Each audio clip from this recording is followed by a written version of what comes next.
All right, guys, welcome back to the podcast, Concept Pending. This is episode 5.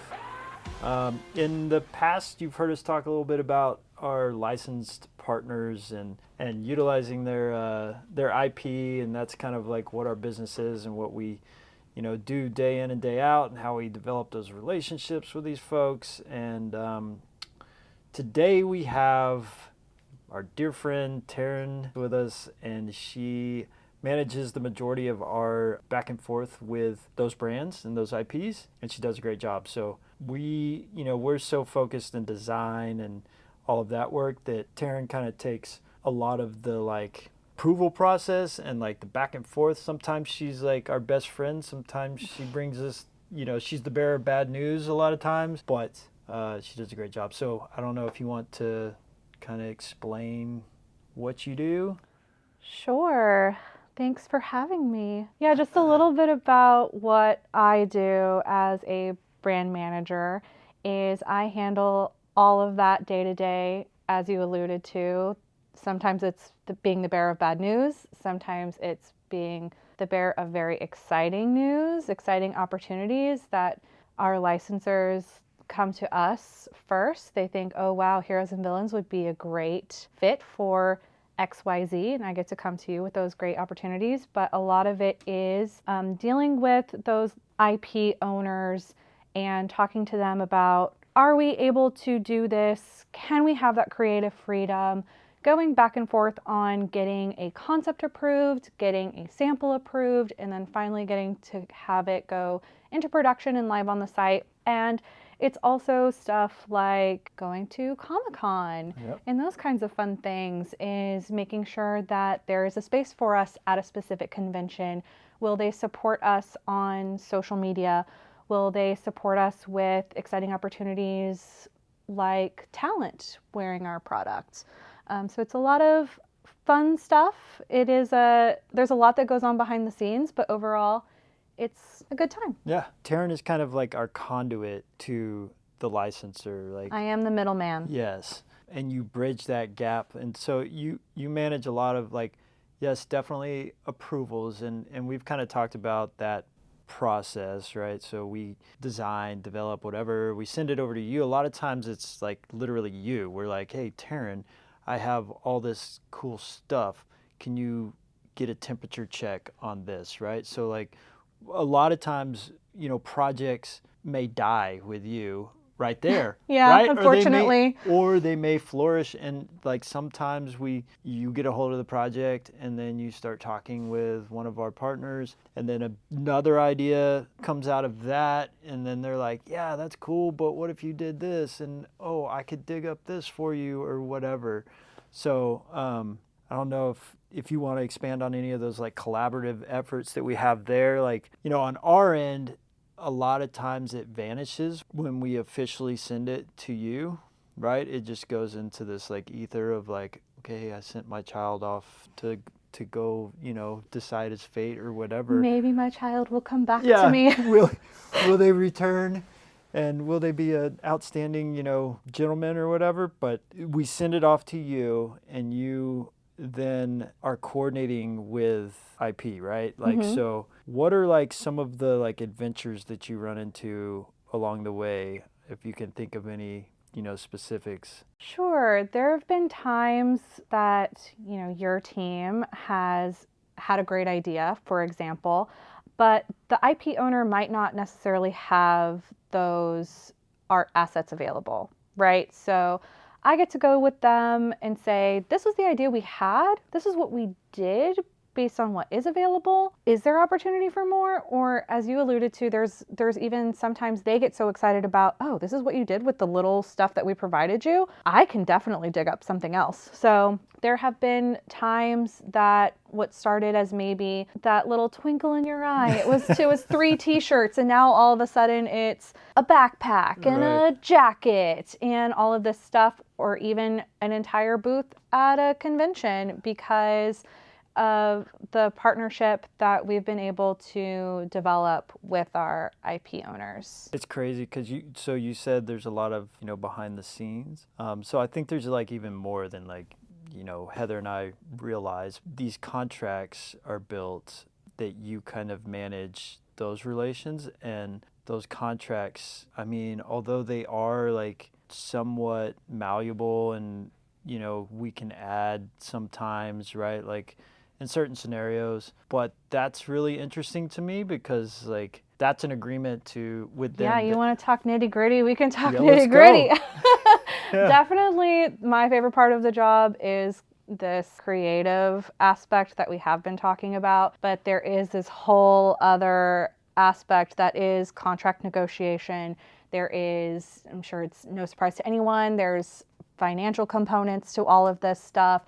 We can't just walk up to the next biggest studio and say, let us make cool stuff. There is this agreement, a actual legal contract that goes into, we're trusting you guys to have the best representation of our intellectual property. We're trusting you guys to, now that you have access to certain art or assets or whatever, you're going to make cool stuff with it that's going to also sell. Again, it's no surprise to anyone that when you're dealing with a studio or you're dealing with any IP owner, they want to not only see their IP in the wild on someone in the form of a t-shirt or a jacket, a mug, whatever it may be. Right. That is cool, but it's also a business at the end of the day. So there is a lot of back and forth that can happen with my contacts at certain IP owners where we have to say, okay, for Heroes and Villains, we want to make t-shirts, jackets, shoes, whatever it may be. They have to then say with their legal team, does it make sense for us to grant this brand the rights? Will they ensure that they're representing our IP appropriately? Will they ensure that they're going to actually make a sale, so on and so forth. So there is a lot of negotiation that goes on there. Obviously, the IP partners that I deal with know that Heroes and Villains is amazing. They want to grant us all the rights, right? But sometimes it's not always that easy. And so there is that part. There's also the part of not only do you have access to these IPs, but sometimes you have to do it the way that the IP owner wants you to. So you may have to design into a certain character or title because there is a film release or because there is a series coming out or a novel coming out, so on and so forth. So you have to juggle those things too, is how do we make our fans happy with our product assortment, and how do we make the IP owner happy with our product assortment? And that's a lot of what I do, is talking to them, convincing them, this is why we want to go this direction, because this is what our fans want. And then sometimes there's that negotiation of, okay, we like that, but also do this. Right. I mean, that's to be expected, right? It's like it's a partnership. It is a partnership. Yeah. It is a business. Like we're collaborating on whatever it is.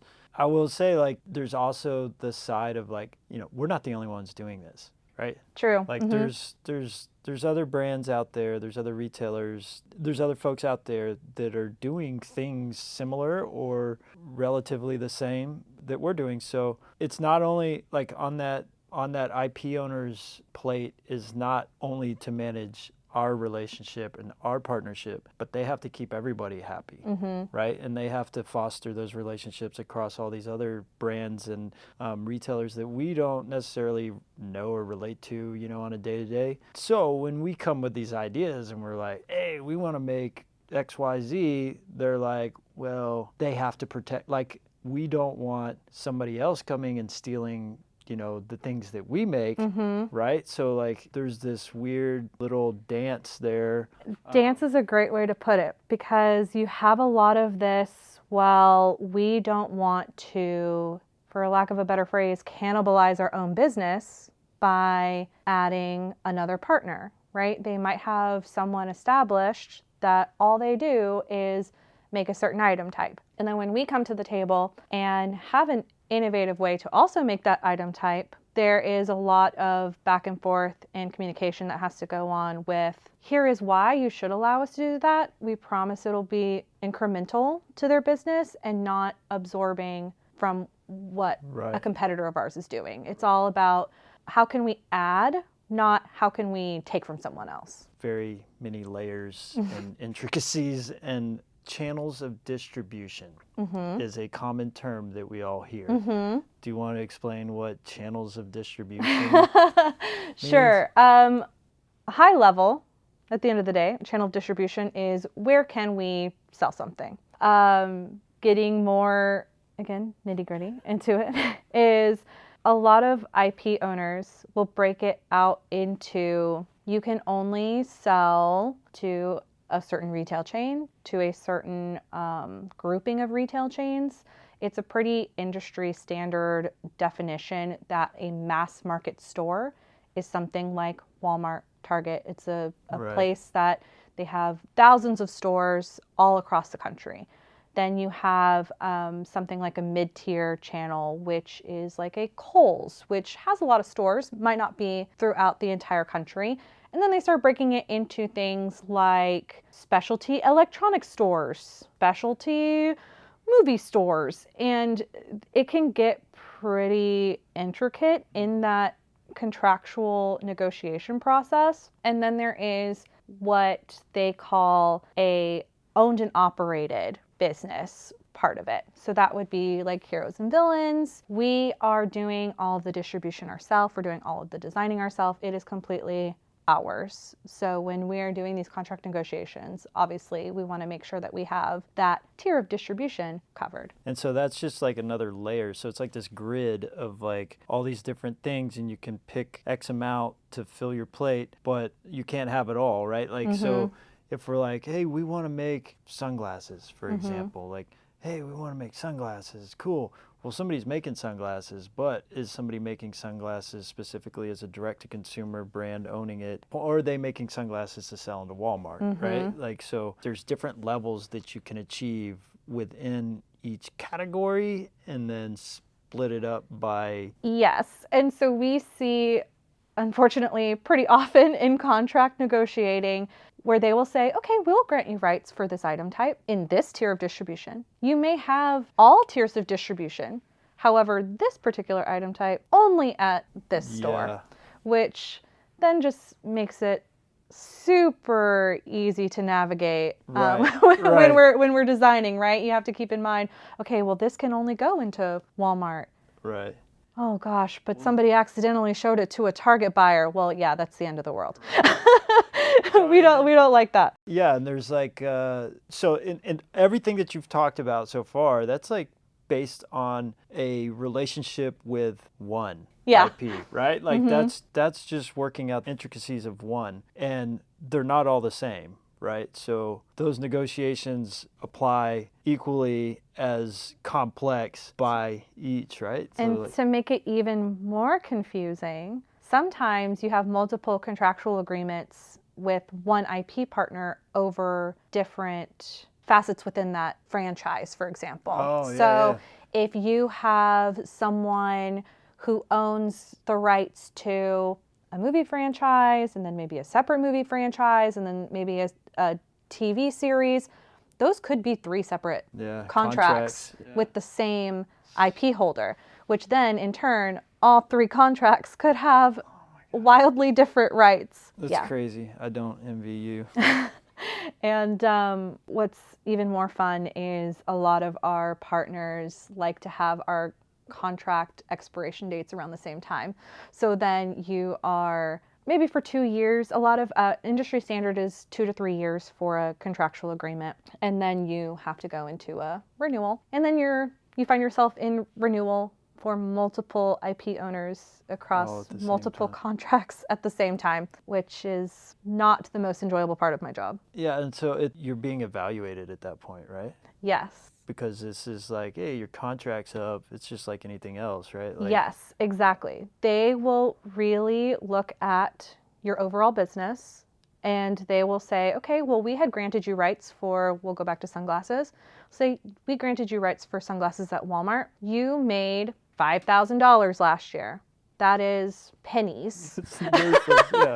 That is what, like, why did we give you those rights? And so then it's back to that dance of, you convinced us to give you the sunglass rights. You didn't do anything with it.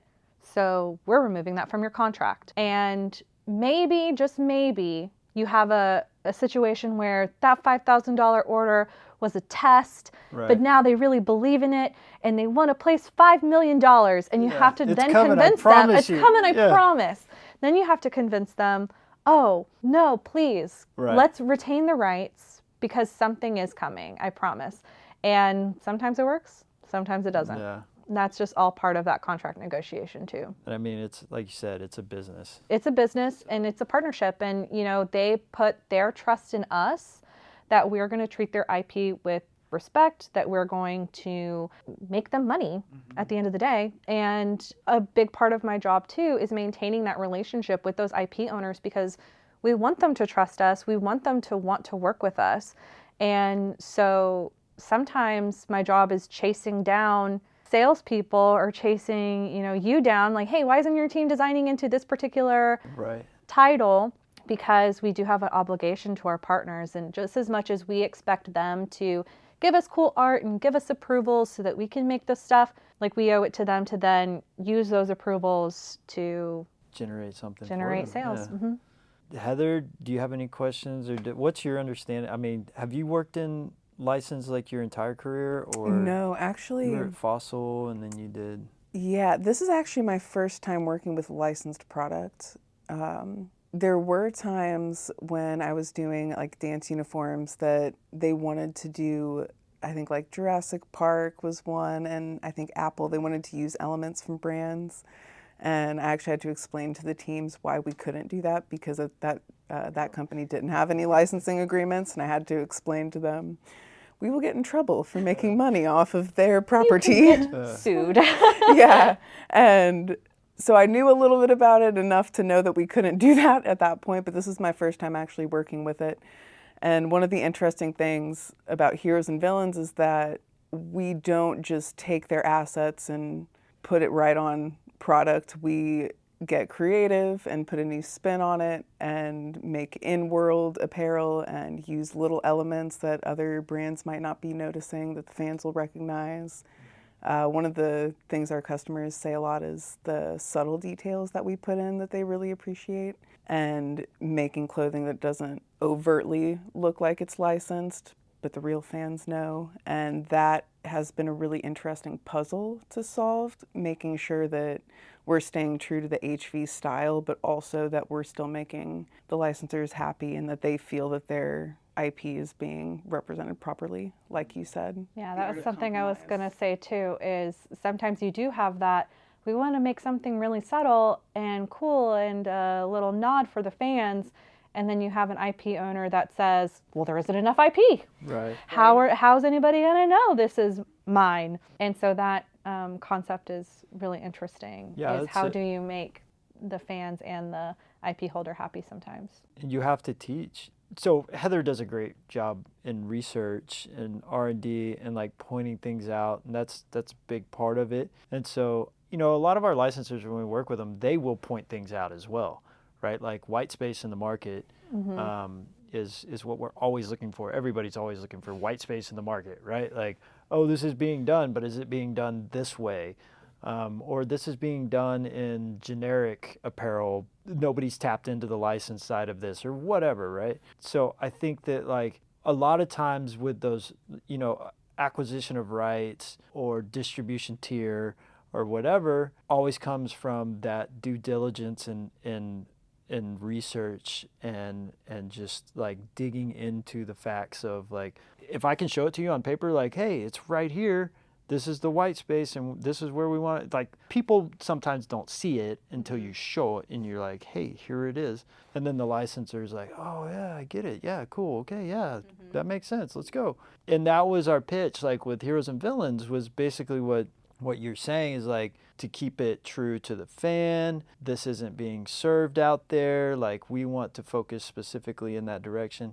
And we met with your counterparts over there at Lucas when we pitched that concept, and that's where everything like was solidified, right? Like, and that's why your development of those relationships is so important, because it drives our business. My favorite part of my job is that relationship building, right? Because it's to a point where they recognize, I mean, well, obviously some of these partners have always known Heroes and Villains is just the best, but they see that we continue to innovate and that we continue to grow, and that excites them because there is that white space where not everybody is doing that subtle for the fans design work. And so they come to us for specific things like, we want to feature you in XYZ. We want you present at this event because we love Heroes and Villains. And just being able to bring you those opportunities, and then selfishly being able to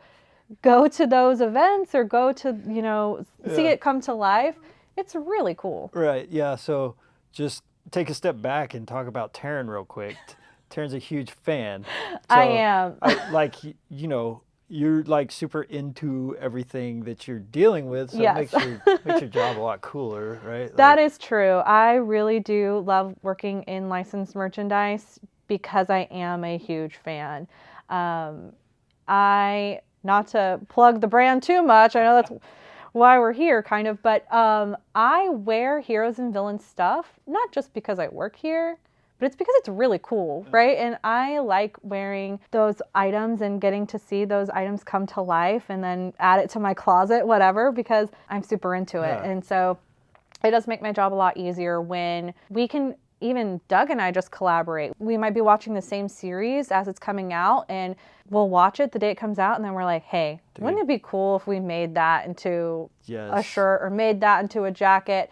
Then we can kind of have that conversation with the IP owner, and it sparks something into life. And so to see something that comes from a true fan watching the show saying, that should be on a t-shirt, and then getting to see it on a t-shirt, mind-blowing. Nice. Yeah, and I think inspiration comes from everywhere. We're all nerds.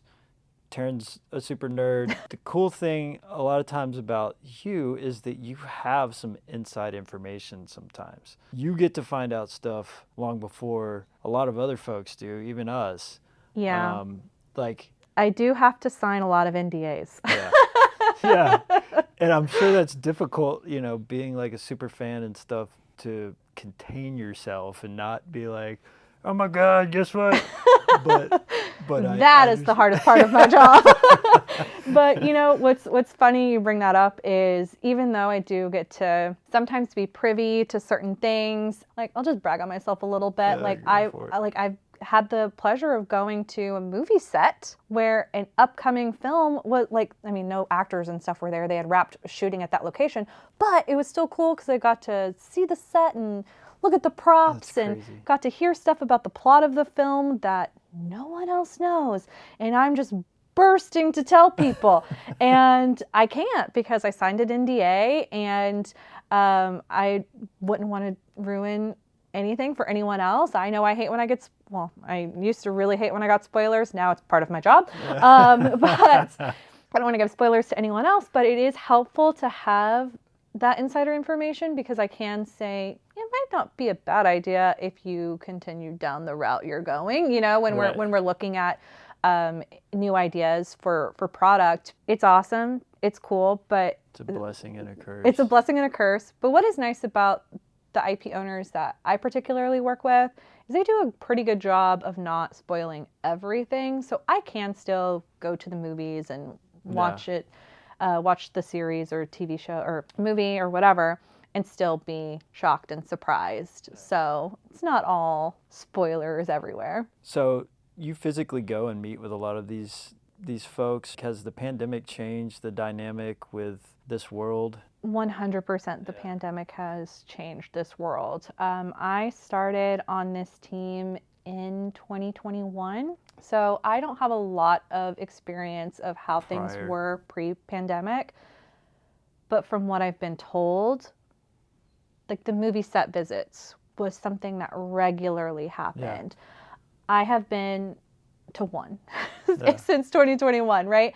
There's been a ton of other movies that have come out. So that's a thing. That was the first time they had partners come out to a movie set since the pandemic. There's definitely a lot more things happening on Zoom. From what I was told, it used to be you would go. And even if it wasn't necessarily on a movie set, it was in a conference room or convention center with a big PowerPoint presentation being presented by the bigwigs at these studios. And they would tell you, okay, nothing leaves this room. There's still a little bit of that where about once a year, I'll go out and visit some of my partners and they lock up your cell phone and you have no access to anyone else other than your immediate vicinity for several hours at a time because they're kind of breaking down upcoming releases or spoilers, things like that. But it's not as frequent as it used to be. Yeah. Because I will say, like, I used to travel a lot to go meet with those folks pre-pandemic. I have not. I don't know if I have once since the pandemic, to be honest with you. And we used to go, it was like, I don't know, like 4 times a year or something like that, maybe. And that's just like with one partner. But yeah, I mean, then you would have multiple that you'd be going, and it's like we're presenting design and talking about contractual things and stuff like that. It was almost like a collective design brainstorming session. More collaboration. Yeah, and it was great. And it kind of sucks now that like that's evaporated, that's gone. And I think a lot of people feel that, you know, having that one-on-one with each other. And a lot of times when we would go and we would have, you know, our partners would bring references and go trend shopping and like show us things, you know, and we would bring things and show them things, and we'd be like, hey, it's a show and tell, and like, hey, this is a cool idea.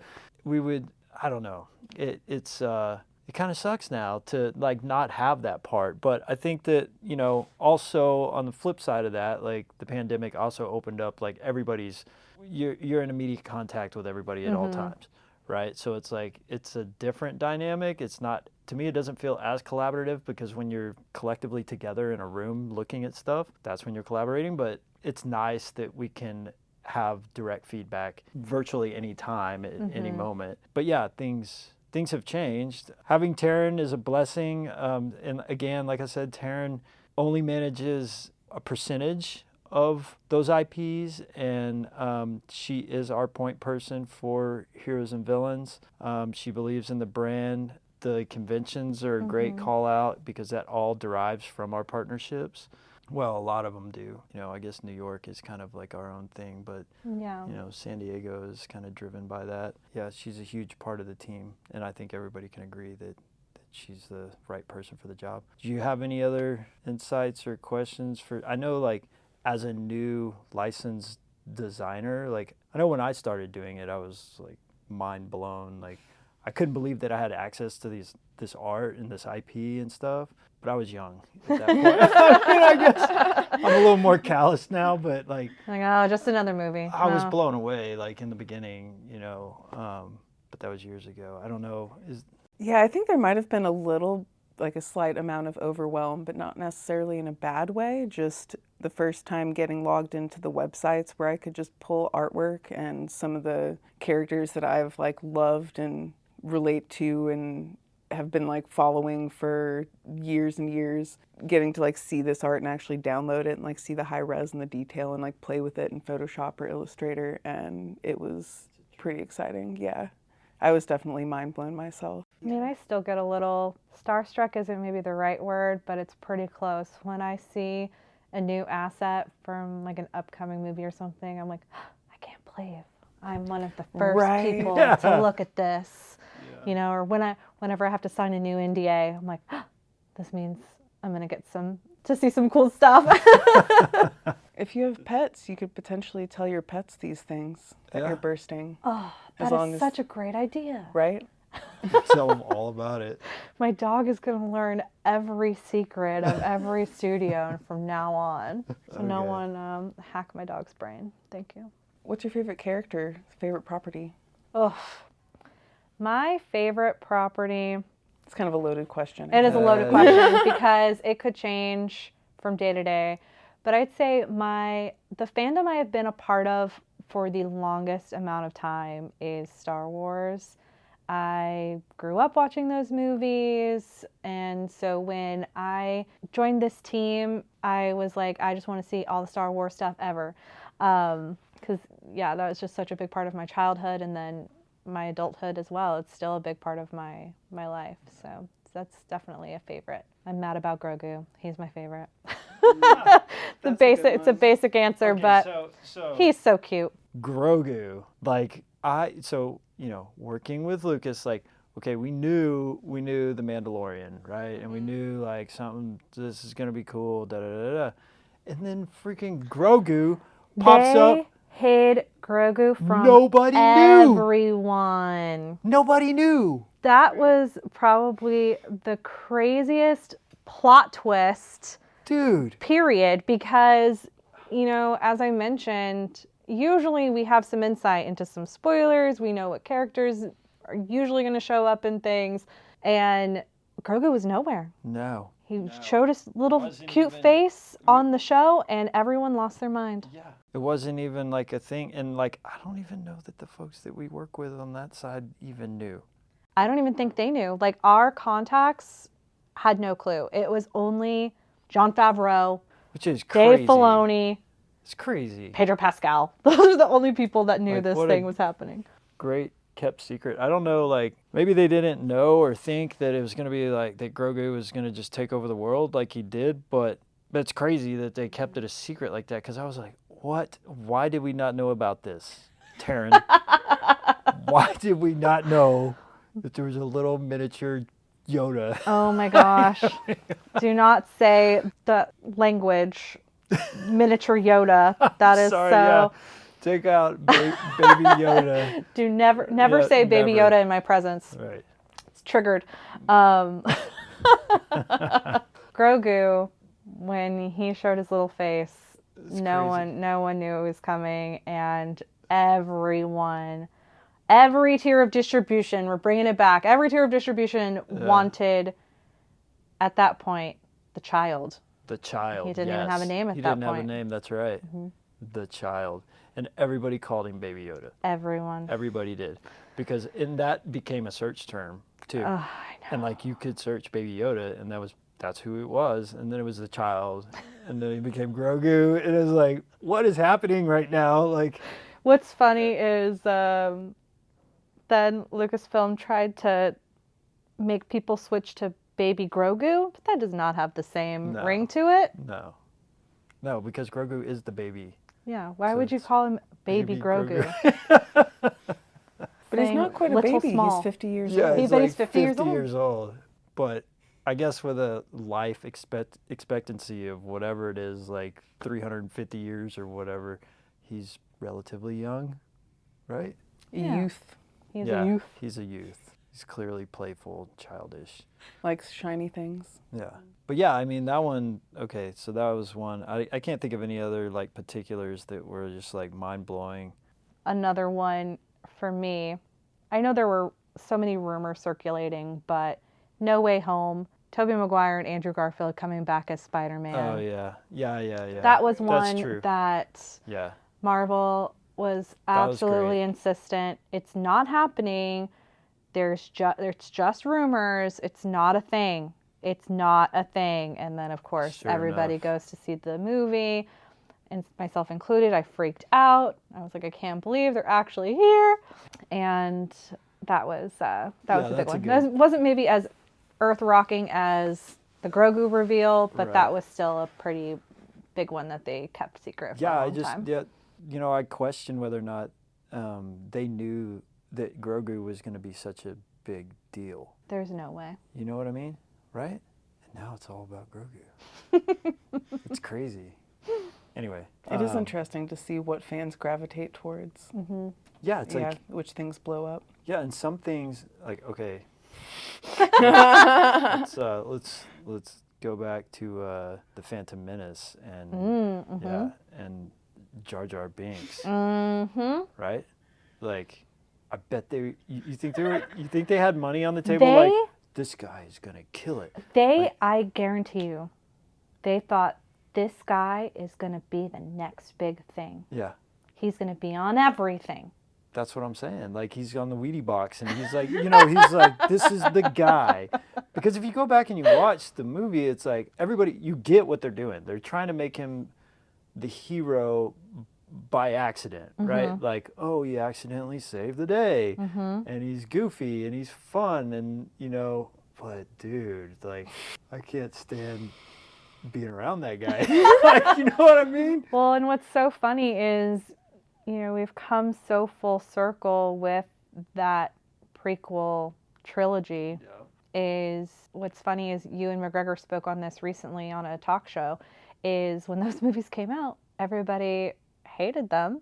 They did not get critical acclaim, but now we have people like myself who were young when they came out, and everybody is like, yeah, I love that Jar Jar Binks guy. I'd love to make fun of him, but I love him. Yeah, because it's part of your childhood. Because it's part of my childhood. And a minute ago, you were like, I love Star Wars. I grew up watching Star Wars.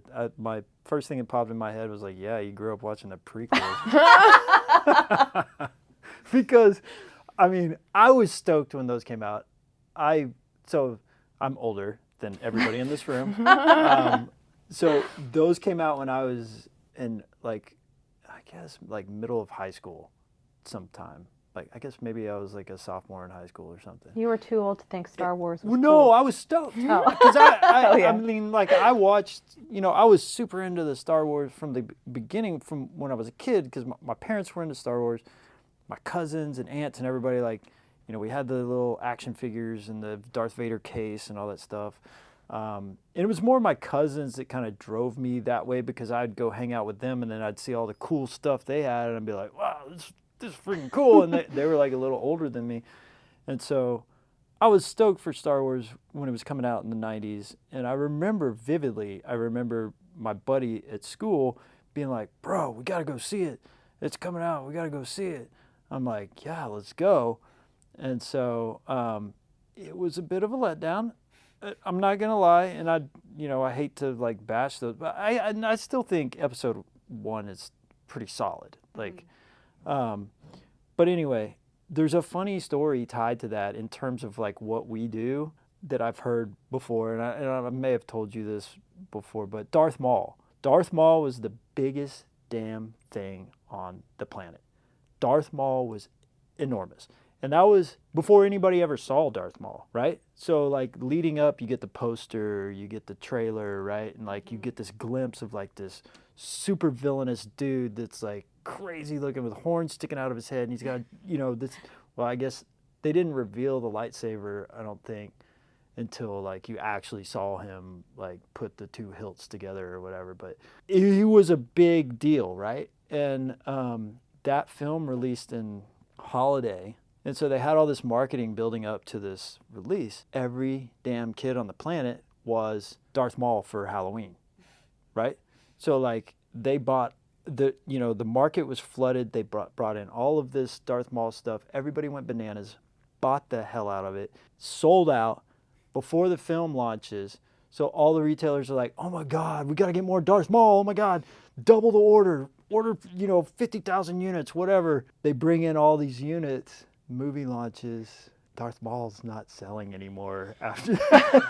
Everybody's stuck on inventory because they can't move Darth Maul anymore. Oh, that's so heartbreaking. It's but also sad. when you buy that heavily into a character that is barely in the film. Yeah, no doubt. But it's a cool Halloween costume and like it's just cool. Like it's iconic, but you're right. Like there's no emotional tie to what that character in that particular film, I guess. But I just thought it was a funny story that kind of related, and I don't know that it's appropriate for the podcast or not. It's just funny that things happen like that. Like had it been with Grogu, right? Like who knows? Because maybe had they promoted Grogu as this thing leading up, maybe he would have fizzled and not been a thing. So it's just funny to see how those things play out, and you never. Maybe they were still so upset by Darth Maul that they were like, "Listen, we're gonna keep this character under wraps." Yeah. And Jar Jar. Thank you guys for joining us again. Thank you, Taryn, for joining us and explaining what you do. Podcast is Concept Pending, heroesandvillains.com. And follow us on Instagram at Heroes Villains brand. Thank you very much. Have a good one.